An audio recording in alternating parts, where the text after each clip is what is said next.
Let's go straight to Jerusalem. Irris Makler is live with us. Irris, what can you tell us then about this reporting regarding Rafah? Does it seem the offensive, long talked about, is now going to happen?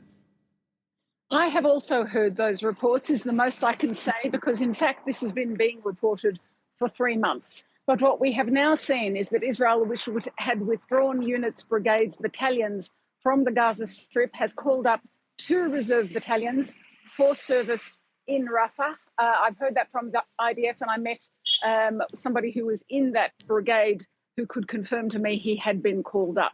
So yes, there is an indication that Israel may go into Rafah. That's another ground operation, even though it's actually removed most of its troops from the south and the centre of the Gaza Strip.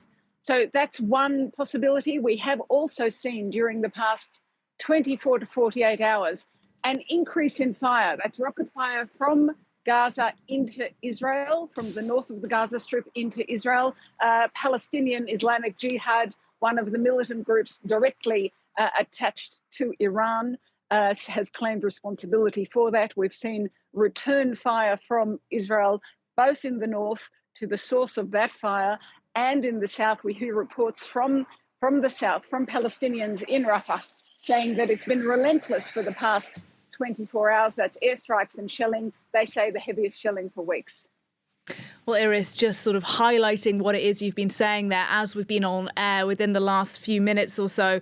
A spokesperson for the Israeli government saying Israel is now, and I quote, moving ahead with an assault on Hamas in Rafah. So that confirming what you've been hearing as well. Now, at the main time, Irris, it's important to talk about what else is going on elsewhere in Gaza, in the north, in the centre of the enclave. We're hearing that Hamas may be returning to some areas that the Israeli troops had cleared those fighters from. Tell us about that reporting. What have you been hearing? Yes, I've been hearing and I've been seeing images of Palestinians returning to their homes, cleaning up, sweeping up. That's people from Khan Yunis and also from the north, although they have to cross an Israeli cordon to get to the north. But from the centre, they're returning. And who is doing the sweeping? And who is in charge of the cleaning? Hamas officials have returned to do that. So I have been hearing Israeli military analysts saying that without a plan for the day after, that plan that Washington has been asking for really almost since the first day of this military conflict, certainly from the first day of this ground offensive, without a plan, if there's a vacuum, then Hamas steps back in and starts taking charge again, starts reimposing its control on civilians who might actually have a different view of Hamas now than they do, a different view of Hamas now after October the 7th than they did before.